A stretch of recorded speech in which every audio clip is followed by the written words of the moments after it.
to feminism, when it comes to, you know, sexuality.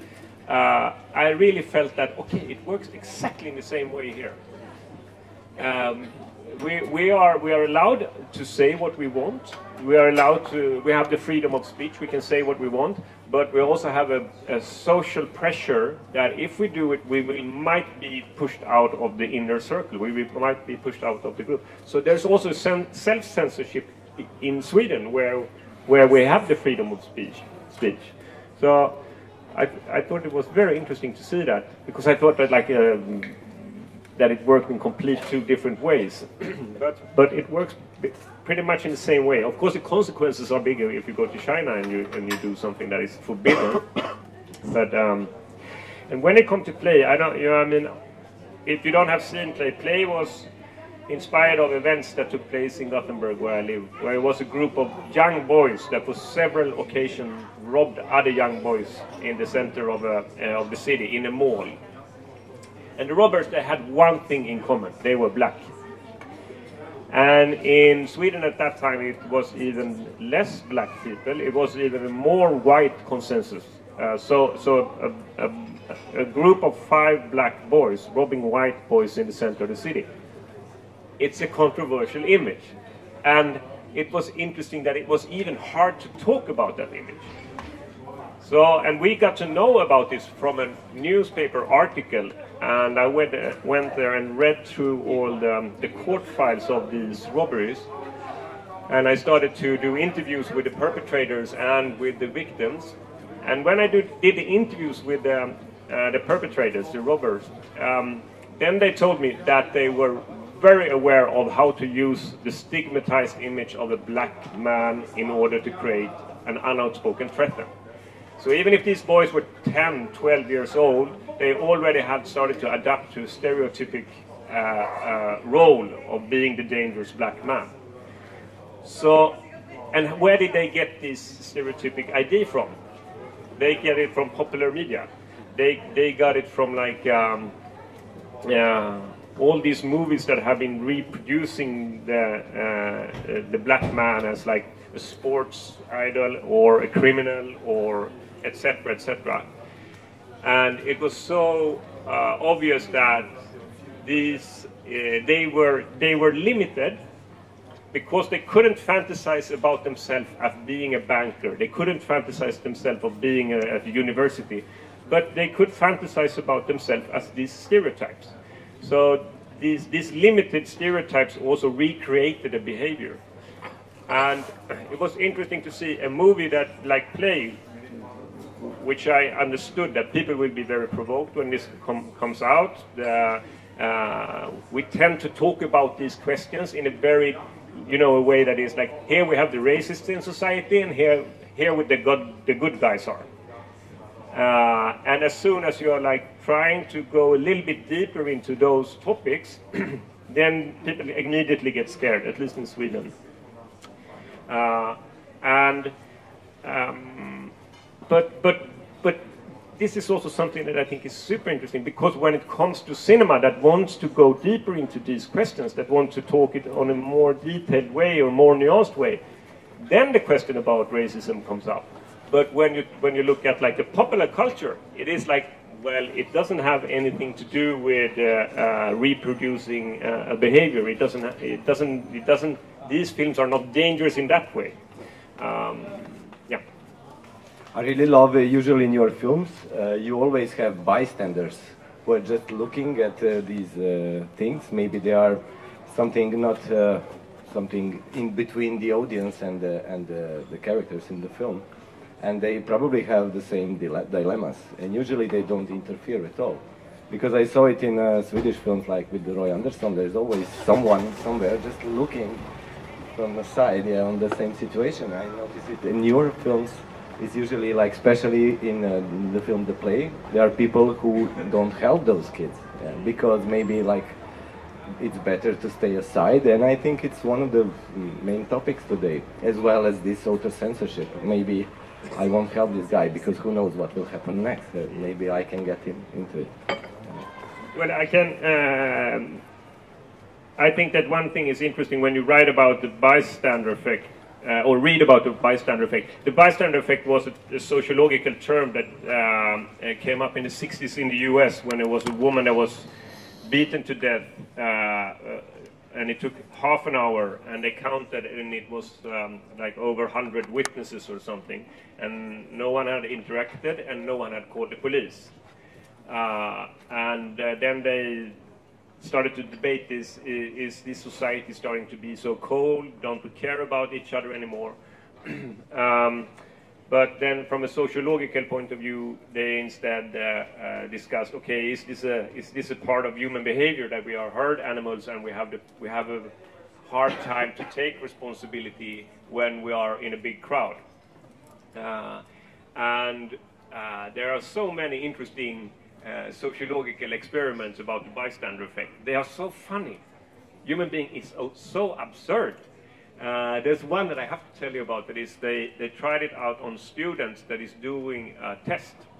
So they are sitting in a big classroom and writing this test, and then they measure with different amount of people in that room, and at a certain point they let in smoke under a door in the back of that room.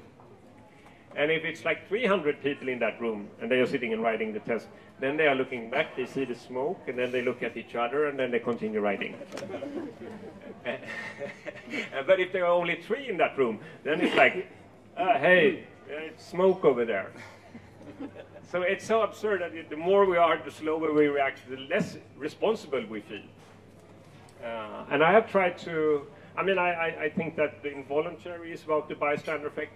And after that, I experienced the robbery attempt that became incident by a bank. So even though I made a feature film about this topic, I react in this way anyway. So Eric, my friend, when we are watching that robbery attempt, then he's asking me, should we call the police? And I'm going, no, it's not needed, because under the desk they have a button that they press, and then the police will be here. And I don't know anything about this. And afterwards, I'm like, what did I do now? So I think it will constantly something that we have to remind ourselves about what is happening now. And just let me tell you another anecdote, because in the beginning of the square, that situation is something that I experienced in Gothenburg. It was one day I was going from my apartment to the office, and it's a Saturday. It's 12 o'clock, like today. A lot of people in one of the streets. It's like a shopping street. And when I'm walking on that street, suddenly you hear someone calling help. And everybody's like continuing walking, but you hear the word help is so interesting because it's addressing everybody, but it's also addressing me. So we walk a little bit more, and then you hear help again. And after a while, people have to stop and stand still and look at where is this coming from. And then it comes a woman that is like in complete panic. She looks like she's so scared. And she is like screaming help, and she runs straight up in the arms on a man that is standing next to me. And she takes his shoulders and says, you gotta help me, you gotta help me. He's going to kill me. And 1 second later, you hear a man screaming from the same direction that she was coming from. And everybody that is in this spot, we freeze to ice, oh my God, what is going to happen? And then the guy that had this woman in his arms, he's like standing there with her, and then he looks around, and then he sees me, and he says, you're backing me up now, right? And once again, a dilemma. I can say, no, actually, I have to forward, or I can say yes, and then I have to deal with this crazy madman that is coming. But I feel forced. I don't have any opportunity to leave that spot, of course. So we are standing like shoulder to shoulder, and we have this woman that is completely hysterical behind us, and we are waiting for this man to come. And suddenly we see him in the crowd, and he sees us and starts running towards us, and the woman is starting to screaming, he's going to kill us. And now it's not only her anymore. I'm also going to get killed. And luckily, this man is not aggressive towards us, so we can hold him back and we can make this woman leave the spot. And in the film, this is then a robbery, but it was not like that in real life. It was not. It was just like some fight between them. But what was something that I remember from that moment was this man that grabbed me and said, "Hey, you are helping me right now." Because what he did was, of course, he was breaking the bystander effect. And from a behavioristic point of view, I think if we would teach it early from school that when you are in a public space and something like this happens, a way of breaking that passivity is to grab another person and say, should we do something? Yeah. So instead of putting guilt on the individuals and say, oh, why didn't you do anything? You're so mean. You can have a behavioristic approach to it and try to create knowledge about it instead. Yeah. Hopefully next time, you know. Yeah, you will react. Yeah. Yeah. There is as well one topic that is, at least in two of your films, it's this male moral failure, or the situation of masculinity today, because we have the character Thomas from Force Majeure, and somehow also the character from The Square, because it could be the same character, but in a different period in of life. After the divorce. Yeah, maybe. Related. Yeah. Yeah. And how do you see like this? What did you want to present through this story, or what was the question you want to raise through this presenting this masculinity topic, which is now maybe in crisis or not? Yeah. Well, I think that The Square and Force Majeure, they came up in two different ways. Force Majeure came up because I had watched the YouTube video. I really like watching YouTube. I think I use it a lot as to find inspiration, and also when I'm dealing with a topic, I immediately Google YouTube to find moving images from similar situations. But I had watched a YouTube video of a group of tourists that were sitting on outdoor restaurants in the Alps. And it was like a sunny day, and they are sitting there and eating lunch. And suddenly they have started to film because there's an avalanche coming down the mountainside. And everybody in the beginning is like, "Ooh, beautiful! Wow!" And the avalanche cracks up and gets bigger, and the cheering gets louder. And then there are the 3 seconds when the excitement goes over to being nervous laughter, and then into complete panic. And I think these are very, very humoristic seconds, because it's like we want to experience something that is spectacular, but we don't want to die. And they were so close to each other, these two emotions. And in this YouTube video, then the avalanche gets closer, and suddenly everybody's panicking. And it turns out it's only the snow smoke that reaches the restaurant. So 30 seconds later, these panicking tourists, they realize that they have overreacted, so they have to go back to their seats and finish their lunch. And they were a certain kind of collective shame in that moment that I just loved it, you know. And also this bourgeoisie, you know, that everything is under control, and we are so used to that everything is under control. So I thought that I will use that scene in a film that I called Tourists. And it will be a couple of different tourist situations where, from being in control, we suddenly, there's like an exception, there's like a force majeure. No death threats, nothing like that. Only, you know, have to stand in a car queue for 6 hours or something, waiting for a ferry for 6 hours. Just go into the trivialities of when our bad sides is brought up to the surface, even if nothing really have happened. And the other night I came up with a great idea also. What if to make a movie on an airplane and the entertainment system goes down? You know, it's a long flight, 14 hours. We are very sorry to inform you, but the entertainment system doesn't work. I want to see on the consequences what happened on that airplane. You know, people starting drinking. They will have relationship problems. I mean, this plane, it have to do an emergency landing. I promise you. but anyway, go back to the force majeure. So I thought of that too. Okay, use these very trivial situations in a tourist environment. And then I have a friend of mine that is an actor, and when you look at him, you can see he has a lot of guilt in his body. He have done something bad, and he regrets it. That's the feeling when you see him. And I told him about this avalanche clip that I thought was like an inspiration. And he is like, okay, he's listening. And then the next day he comes back to me and he says, you know, what if it's the father in a family that runs away and he has to come back to the table afterwards? And in that moment I understood, okay, this is the film.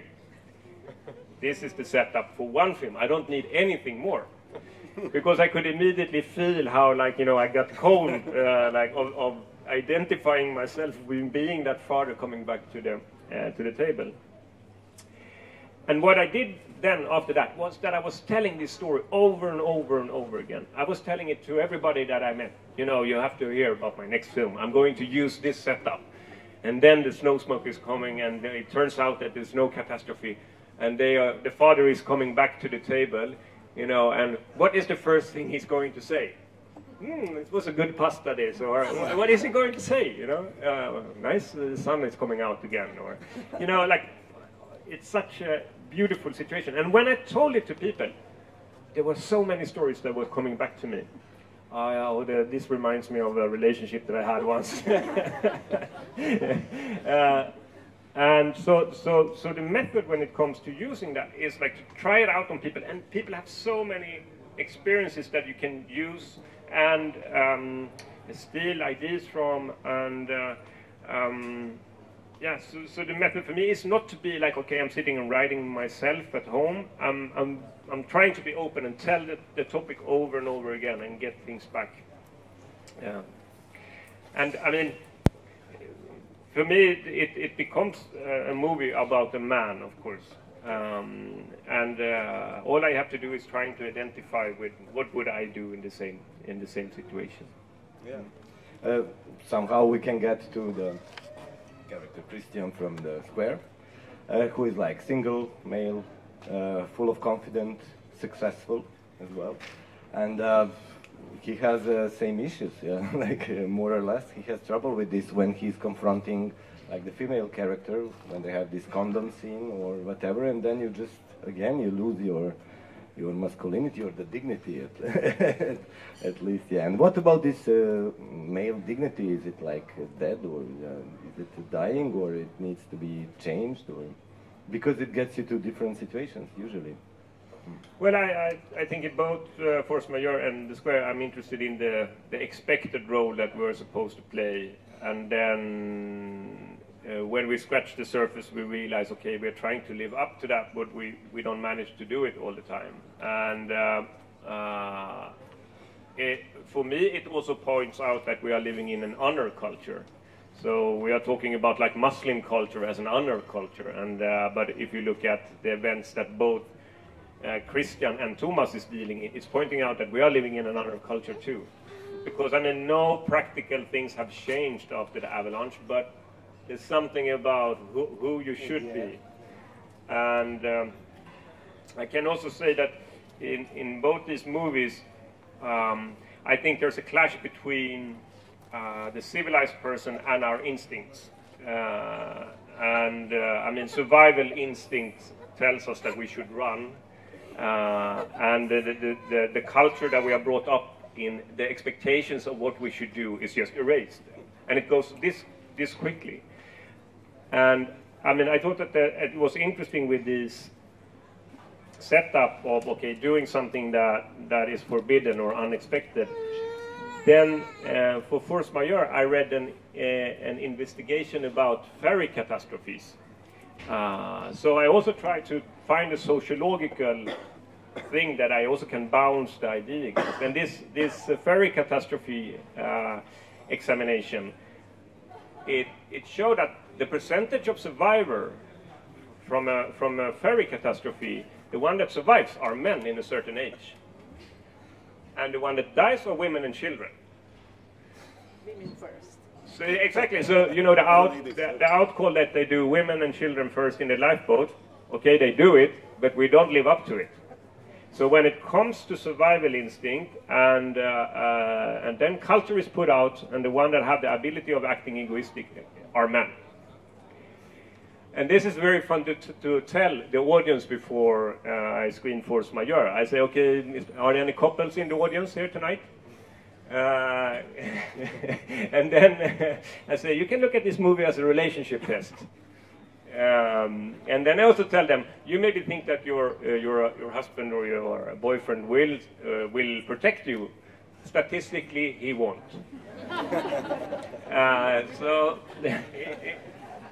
But it's interesting that most women you ask that are in a relationship, no, but my man, he would protect me. It's like, okay, but it's good that you believe that. You know. Would you? Yeah, statistically, no. Yeah, I wanted to ask the same thing because, more or less, because you're also as a family man, like guy with the father of the two daughters, and how do you challenge those questions through your life and your situation? And it's a way too private question. I can't answer it. I think I'm struggling with exactly the same thing that Christian is struggling with.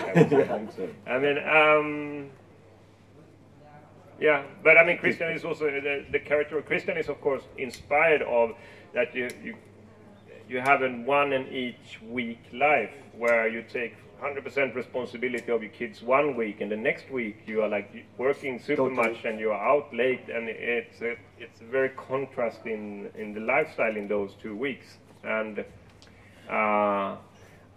when I wrote the script of The Square, then I felt in the beginning the children was introduced already from the beginning. So he's like a father family, and very typical, boring way of telling a story about the man. He's a father. And then I instead came up with an idea from my own life, that 1 week looks completely different, and then suddenly 2 kids comes running into the apartment, and I'm supposed to take care of them. And that you could introduce them in a way that, like, yes, of course, and to add something also to the pressure of the film, to use it as a turning point. Yeah. It is you create very complex characters, and there are always just some small glimpses that show you something more about the character, like the Christian is driving Tesla because he's very aware of the environmental trouble, and but at the same time in this situation, during his dilemmas, he's like doesn't care about the human beings around, like with this situation accusing everybody in one building who stole my wallet. How do you see this as well, like this duality? Sometimes we are like very nice and we want to help everyone, or we care about the nature, but sometimes with your closer people you get very harsh. I mean, I think it's interesting when you use the word complex characters, because I would never describe it like that. I think that it's a very, Anglo-Saxon way of looking on how we tell movies. Not without, like, just to get an overview of why we talk like we talk. I think also, the use of a protagonist and an antagonist that is so much done in American dramaturgy, that you have someone that is standing for the right beliefs, and then you have someone that is the antagonist, the one that will stop our hero. And hopefully in the end, the good will win. And of course it's a very simple way of describing how we work and what we do. And if I look at the characters in my movies, it's always the setup of a situation that makes us do something that maybe we're not proud of. So when this happened, or even I could have done that. And for an example, the robbery in the square, it was a friend of mine that was a producer of Force Majeure. She got her cell phone stolen. And she goes immediately, they were doing location scouting, so she goes immediately to the computer at the office, and she can follow this dot on Find My iPhone, going around in the city. And you know, you're seeing this dot, and suddenly it's coming closer to the office, and like they are not far away from here now. And then the dot goes out in the suburbs, to a place where, like, considered the dangerous part of Gothenburg. And so you can see which building it is, which entrance, but you don't know which apartment. And she then came up with the idea, I'm going to print a note where it says, give me back my cell phone within 24 hours, or I will call the police, or something like that. And then she prints this in 50 copies, goes out to the building together with her mother. Her mother is driving the car. And they are stopping outside this building. It's like 11 o'clock at night. She's running up, taking the elevator up, putting a note in every mailbox in that building.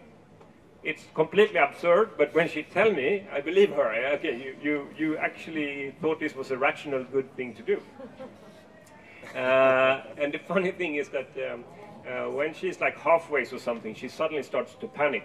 You know, what am I doing? Then she realizes. And the speed is increasing all the time, and she's running out of that building, and they're not scratching the car or anything. But she also got her cell phone back. So one day later, they called from the like 7-Eleven and said, "Okay, we have your cell phone here." So I mean, I think it's only interesting to have bad behavior in a film if I can identify with it. That's why I can't stand looking at crime series, because there's a psychopath that is running around and killing. Yeah, it's a problem, I agree. We should try to avoid that. But it doesn't give me anything more than that. And I don't care who it is, you know, it's a very uninteresting, uninspiring way to put up the problem. Because as soon as the problem is solved, we go back to our safe environment where we don't have to care about anything else. And we just have to get the psychopaths. So. Yeah. Also, since you mentioned this, usually the endings in your film are like quite easy. Like at the end, like nothing happened, more or less. We continue with the life. So it's not maybe even not the happy end. Well, it is in a way. It's not a tragedy, at least. But usually at the ending, it's like, okay, the life goes on, nothing happened, like with the bus situation. When the kid is there, like I did it, okay. So we go, but the whole day you lost on this big issue and this big problem. But maybe I didn't succeed with the endings because I had like, for me they are like, something really have happened. And I can tell you what I think have happened in both Force Majeure and the Square. You know, in Force Majeure, then there's like this bus journey, and it's also interesting to talk about that because I'm like, don't you see, the woman is doing exactly the same thing that Thomas was doing? And then, no, it was not the same thing. Yes, she's running away from the bus, leaving the kids on the bus. No, but it's not the same. And it's like what we are seeing is so connected with sex for me when it comes to that. But then, you know, then it turns out it's not a catastrophe again. The bus is not going over the cliff edge. Instead, it goes away, and they are left on this alone on this street. And I love the idea. You know, we have these people. They are not well dressed for that environment. The sun is setting behind these mountains. It's completely dark in the valley, and they don't know how far they have to walk.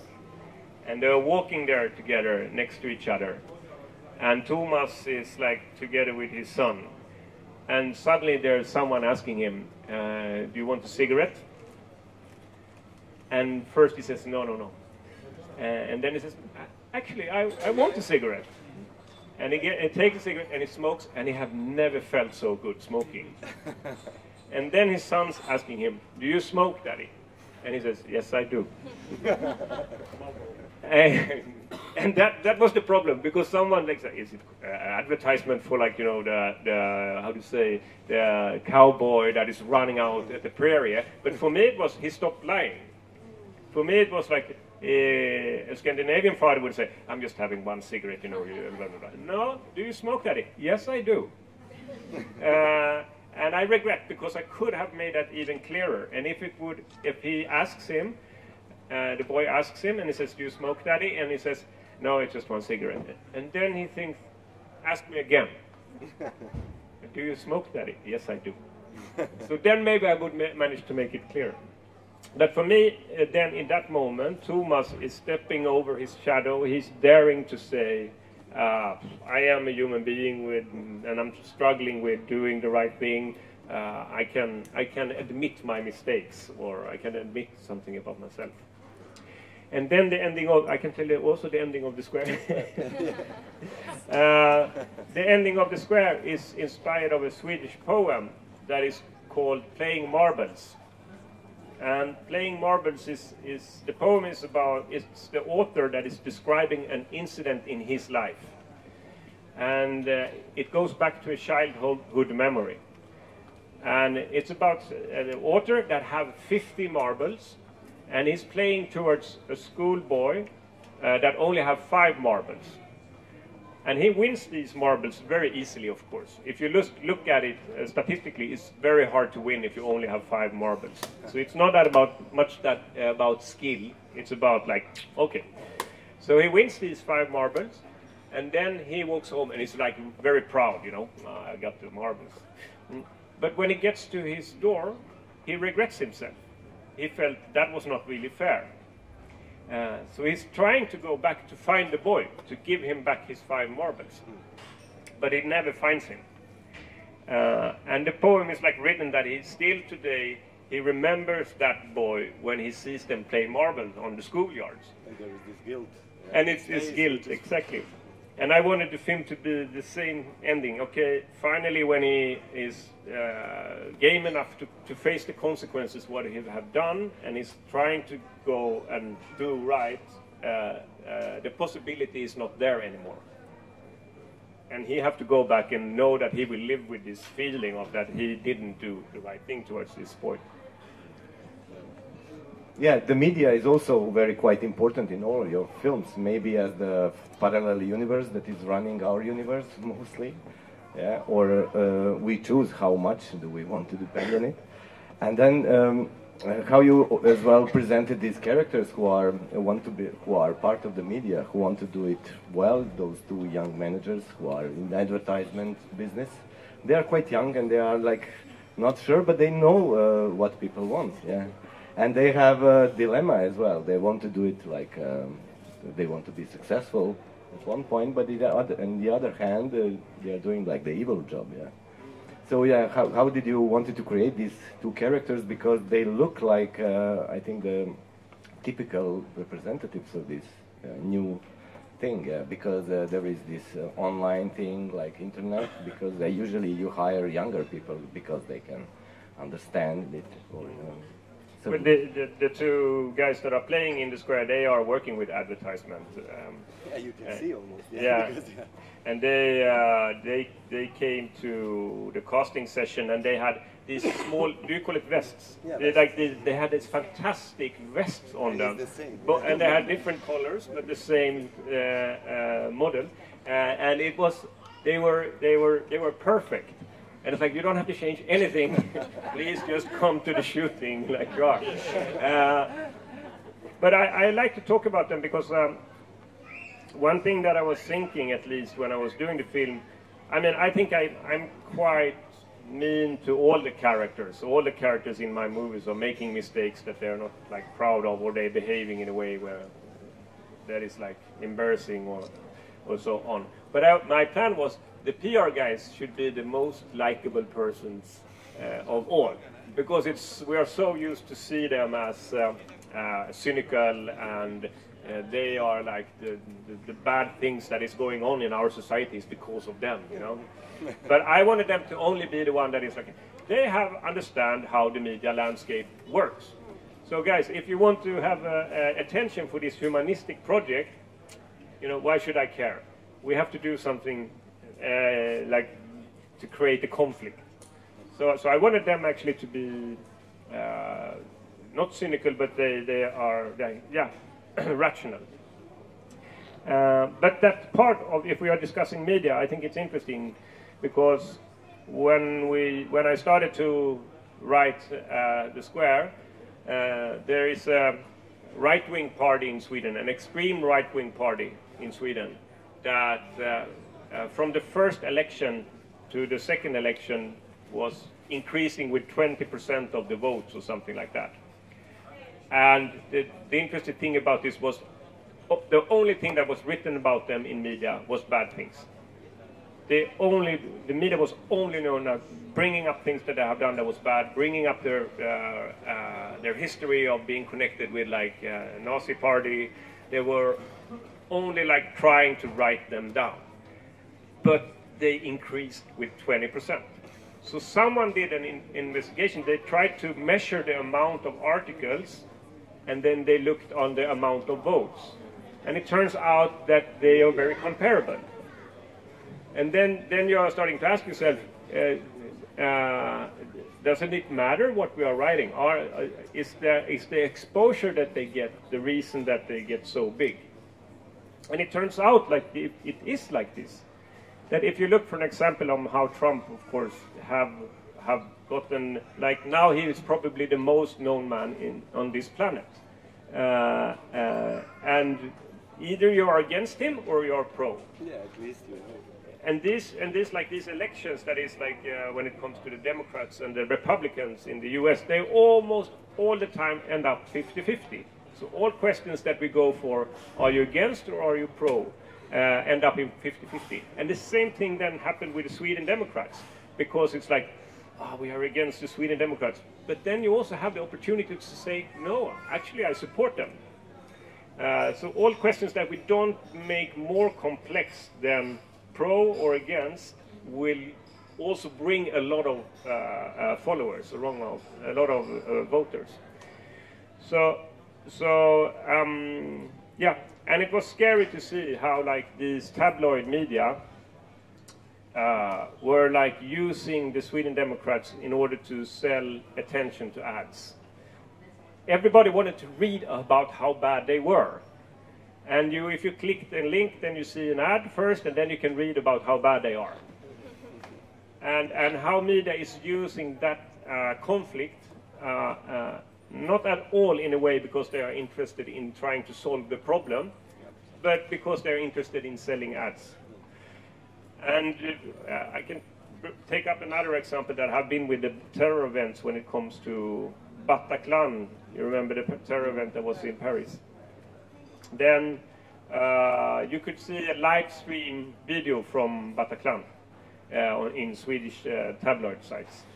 So, but first, before you can see that live stream video of people getting killed in Paris, you have to watch an ad. I mean, today it's like nothing. There's no conflict about the content and what the ad is put in front of. And it's scary that have disappeared. As I remember, it was like, you don't go into some topics but now they have created entertainment out of people's tragedies. And this entertainment of people's tragedies, you can look at after you have seen an ad. And then how media defend themselves is that they said, we only provide what people want to read about.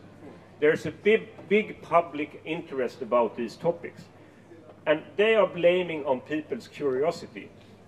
And that is such a cheap way of getting away when it comes to these topics. Because if you have a box in a room and it says secret on that box, do you open that box or not? But they are putting blame on people's curiosity. We only provide people with what they want. Well, if it's a car accident and we're going in the car, if you're a human being and you're afraid of death, you will look there because you're curious. And some things that we are curious about, we shouldn't reproduce because it will only reproduce a behavior that we don't want. So, and that was the reason that I wanted a YouTube video in the Square. be blonde child beggar get blown into pieces. The PR agency, in order to promote a humanistic project, they need to create a conflict where everybody gets angry and confused and they don't know how to deal with it.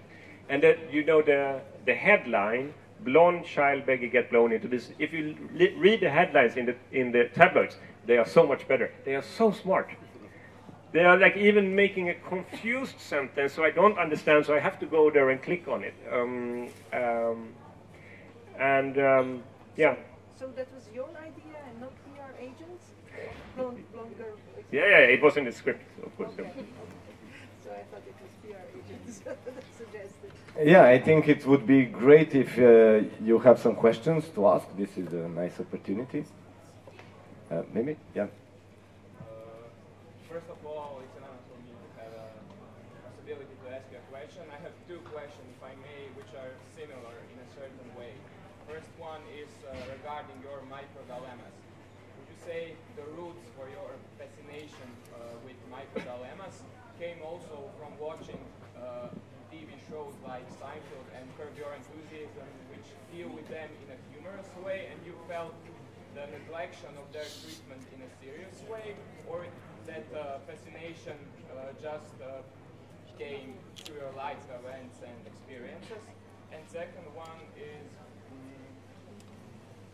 would you say some aspects of your filmmaking, like framing or pacing, was influenced by directors like Sjöström or Bergman, or can you name another foreign director which you were influenced by? I know it's hard to name an exact director, but I will be satisfied with anything. The first question about like Seinfeld and Curb Your Enthusiasm, I think it's exactly the same setups in these situations that they are using. And I think that stand-up comedy is so often, I can identify with the kind of material that they're using. I can identify how they get to that material. I was sitting with on a dinner with Larry David and with a couple of friends of him that is stand-up comedians. They're constantly trying out material, and then they sit and write down, you know, taking notes if it's working or not. And I think that I work a little bit in the same way.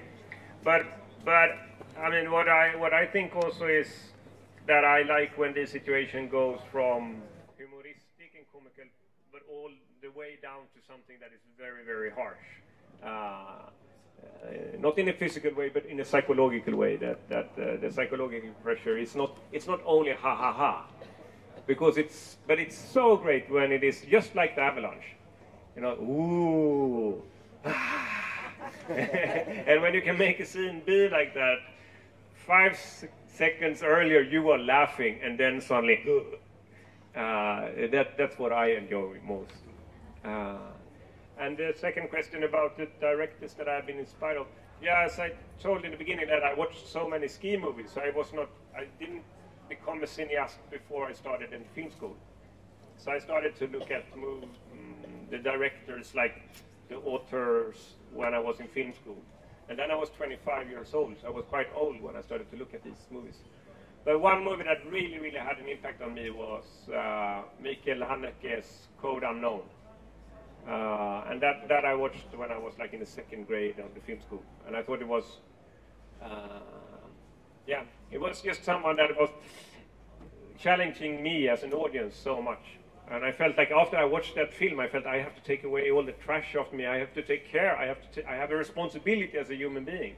For me, it was a super strong experience. And then I think Roy Andersson is more inspiration for me than Ingmar Bergman. But that is also because the Swedish film industry or the Swedish film history is a little bit divided in two parts. So you have Ingmar Bergman on one side, and on the other side you have Roy Andersson and a director called Bo Widerberg.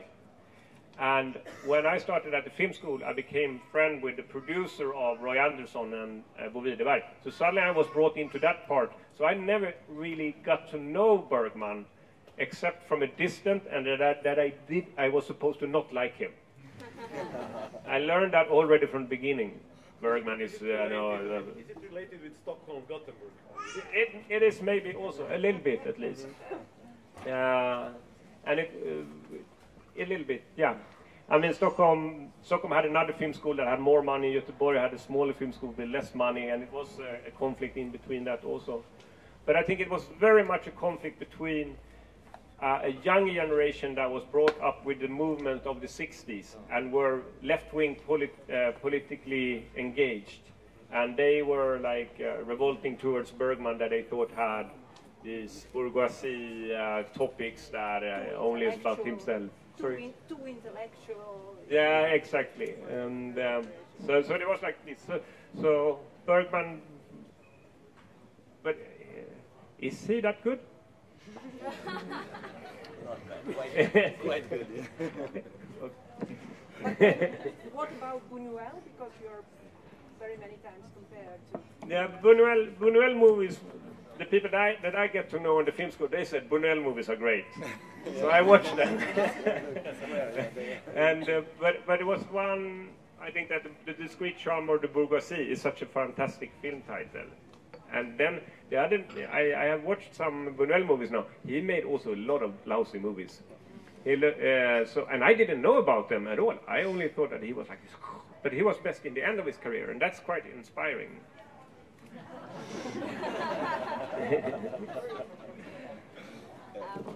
Did you study anything before getting to film school? Like, did you study sociology or anthropology or philosophy? Because from the way you talk, it seems like you have very deep knowledge of it. I know I was studying Or at least passion. graphic design, yeah, but I was interested in it because but I think it comes from my background also with my mother that was a teacher. And if you have seen Involuntary, there's a part about the teacher in that film, and it's very inspired of my mother.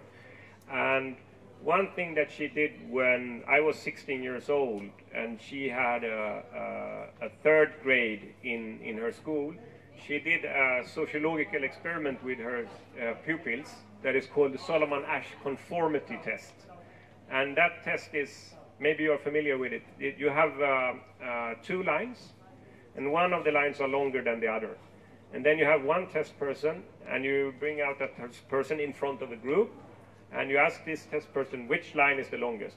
And of course, it's very easy to see, but the group is constantly saying, no, the shortest one is the longest. And how quickly we are conforming and instead starting to point on the shortest line, even though we know it's shorter. So that was a strong memory that my mother actually put up a third grade pupil to do this test. And I thought, it's horrible. How can you do that to someone that is 9 years old? And she said, no. Afterwards, I explained this was just a test. So that was a really, really strong memory for me. So I think that it has to do with this. But I think that sociology is a beautiful topic because it dares to look at human being when we fail. So, and if you look at these times when it's so much about like putting shame on you because you did wrong, shame on you, you acted in this way. Sociology puts things in a context, and it highlights that if I was in that situation, I might as well have reacted in the same way. And that is like a human knowledge that I think it's beautiful, and it's also a knowledge that you maybe can use in order to avoid doing the same mistakes. And yeah. But I'm only interested in sociology that has to do with the themes of my films. So as soon as I have a film, then I'm starting to look, are there any examples that I can use? Maybe you can do vice versa, you can see something else in sociology and make a film based on that. Yeah, sure, yeah. Why is the film Square so long? Is it kind of meta joke because it's on high art? Even much longer. Yeah, the first editing version was 3 hours and 40 minutes. It's a very short version that you have been watching. And so meta joke, it's not like, because I thought of that. No, but I look at all the films as very, how do you say, in Swedish you say folkliga, that they are very simple. They are, even if they try to discuss something that is complicated, they do it in a simple way. So I didn't want to do a meta joke, no. Okay. Maybe some other? Yeah. I'll ask a really uncomfortable question, but this is something that really is a pet peeve of mine in a way. A lot of directors and artists in general are interested in psychology and sociology, and they take concepts from it and then apply it to their art. But how do you feel when you think like you mentioned all these experiments and things, like I know about them, I'm a psychologist, and I see all the things that you didn't mention, like you give extra nuances and interpretations when you talk about it, and then I kind of think like, do you feel like you might be missing something? Like how far do you go into it? And do you feel that maybe because you're not an expert, that you're missing something and you're not telling us the story? How do you deal with that? Or do you? Yeah, I have a friend that is a professor on Karolinska Institute in Stockholm, and I say to him, I don't need to be a science. I can use the examples that I need in order to make a statement to explain something. So, and I think that the films that I'm making is to create a statement about something that you want to, how to say, there's a preconception that you don't like, and you want to give another thought about that or another perspective on it. So then he can use all the data, all the statistics, and be true to it, and I can just use the parts that I need in order to make my statement. So that's how I see it. Yeah, definitely. No, but I think that a lot of, how do you say it, a lot of the like the incidents that I'm talking about that I picked out from sociology have been useful for me to use as a reference, and that's why I also enjoy telling others about them. And sometimes a statement about something creates creates a truth. So even if if you don't go down to the data, it's a truth. And I mean, to be an artist or to be someone that expressing yourself, you make statements in order to, because you have to believe in them. And sometimes you're pointing out something that actually is true about our time, but it's not science. So, but I also love when you say that. Then I'll be curious. Oh yeah, but tell me then. I want to hear what is it that it was missing, because then because that's where the dialogue also starts. Yeah. Someone, maybe a question? Yeah.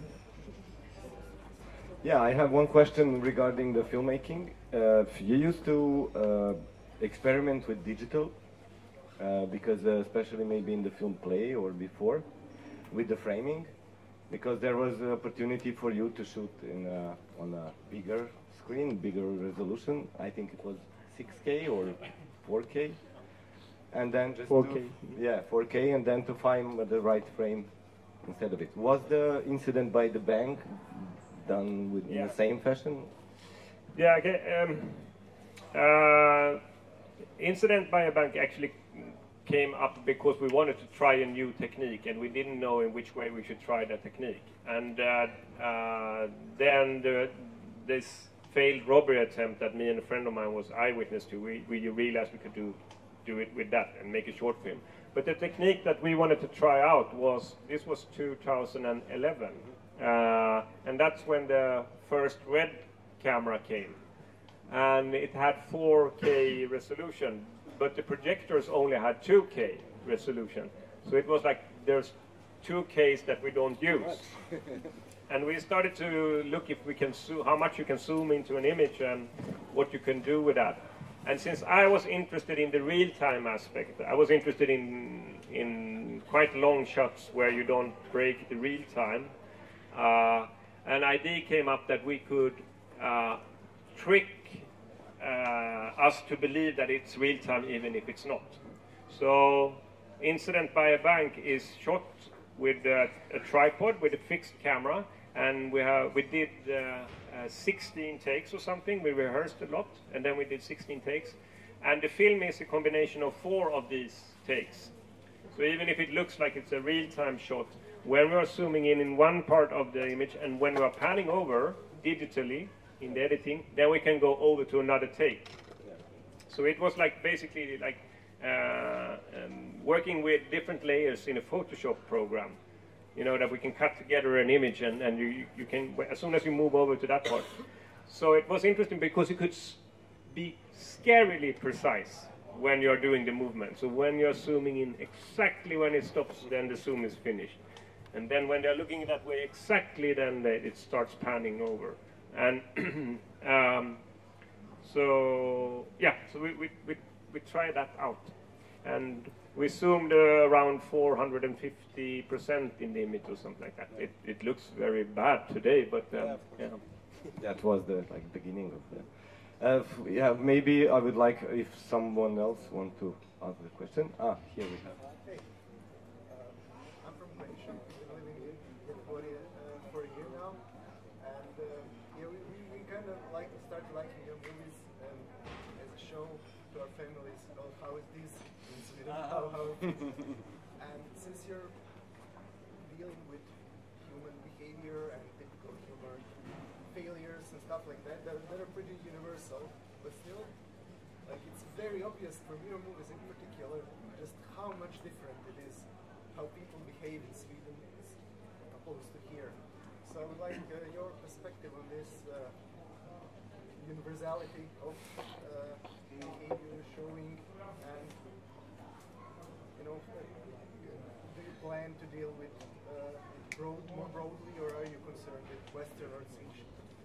I think it's an interesting question because I'm about to shoot my first English-speaking language movie, and it really scares me because I think that one of the things that makes a movie interesting is that there's something that is a little offbeat. So if I look at the movie from another culture or another language, they behave pretty much like me, but there's some culture differences, and that's exactly what makes it interesting, and that's exactly what makes me mirror myself in it. And if I look, for example, when I look at the Anglo-Saxon Hollywood industry movies, no one is behaving in a way that surprises me. So I never start thinking about my own life, really.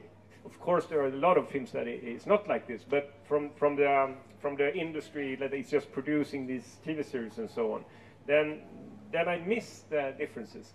So I always tried when I was doing the other films, and I will try again, I have to take my own feelings about every situation 100% trust in them. And exactly why the way I feel is what is interesting for others. And I think that it's a Swedish comic drawer that is called Liv Strömquist, that is really good. And she says the more private, the more private she gets, the more like she gets into the feelings that she has, that she thinks no one will relate to this, then people really are like relating to it. And so I really believe that the differences, it's like, you know, in Sweden we love to look at Norway and Denmark. And we are like, have all these thoughts about Norway and Denmark. And they are very similar, but there's slight difference. And in this slight difference, that's when we are comparing and seeing ourselves. So, yeah. Beautiful. Yeah. I want to ask maybe one more question, if somebody else wants. But what do you say about contemporary filmmaking? Which films do you like to watch, and which directors do you prefer from your generation, more or less, 21st century? Maren Arden, I think, is great. I like an American filmmaker called Antonio Campos. His earlier films I like a lot. I think Michael Haneke I still follow, of course. I like Catherine Breillat a lot. Yeah, but I must say, what I get most inspiration is from YouTube. I think the most striking moving images I have seen the last 15 years have been from YouTube. And I can tell you about 3 of them, yeah. And you can go home and look at them. And one of them is called Taxi Driver on the BBC. And it's a fantastic clip of a person that by mistake ends up in a news program at BBC, and the journalist thinks he's an expert on internet rights.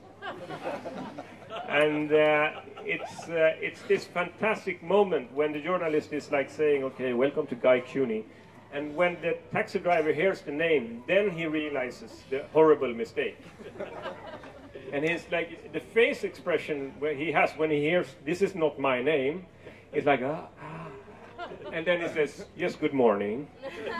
So he starts playing Guy Cuny, the internet expert. And she's like asking him, what do you think about these new laws that is like, and he's answering completely trivial. Is well, you can go to cyber cafe, you can download music, it's much better for development. And this interview goes on, and the journalist is not listening either. So the journalist is only concerned about what is going to be the next question. So the whole interview is like, okay, thank you so much, Guy Cuny, you know, okay, thank you. And I think it points out so much that we are role-playing creatures, and in order to avoid losing face, we will adapt to any role that is given to us, you know. But that is really, really beautiful clip. And then the other clip I would like to recommend is a 9-year-old girl does her first ski jump. That is a girl that have a GoPro camera on her helmet, and she's standing on the top of a ski jump, and it looks really, really big, you know, and she's small, and you only hear her voice, and she's like, she's so nervous, and she's like shaking, and she's almost slipping, and after a while she managed, you know, to take that step. And she goes down in that in-run, and she makes the jump, and she lands it, and she's like, wow! The scream that she does afterwards is like to participate in that moment when someone is challenging themselves and then succeeding. And that little clip was the inspiration for a film that we produced on my company called 10-Meter Tower. I don't know if you've seen it. It's people going up on the 10-meter platform and just that have never jumped from a 10-meter tower platform before. And they had like a camera like just registering and the sounds and see them walking up there and do it. And then, okay, a last clip also. It's called Battle at Kruger. I don't know if you have seen it. It is lions and buffaloes in a national park in South Africa.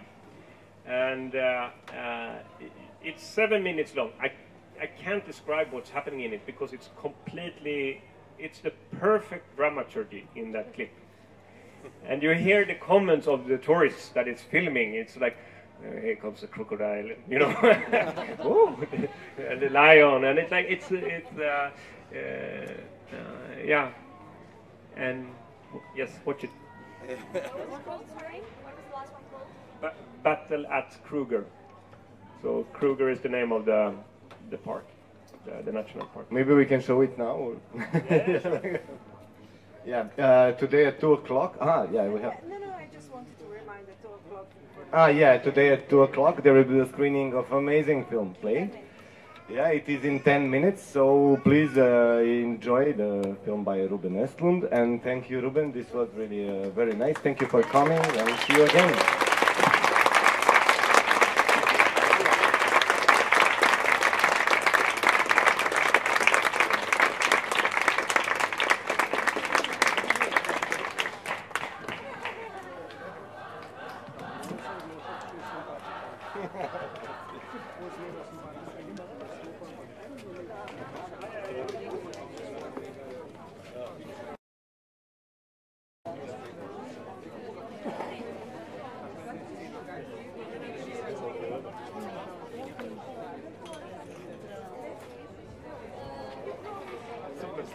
Zabavan je. Da.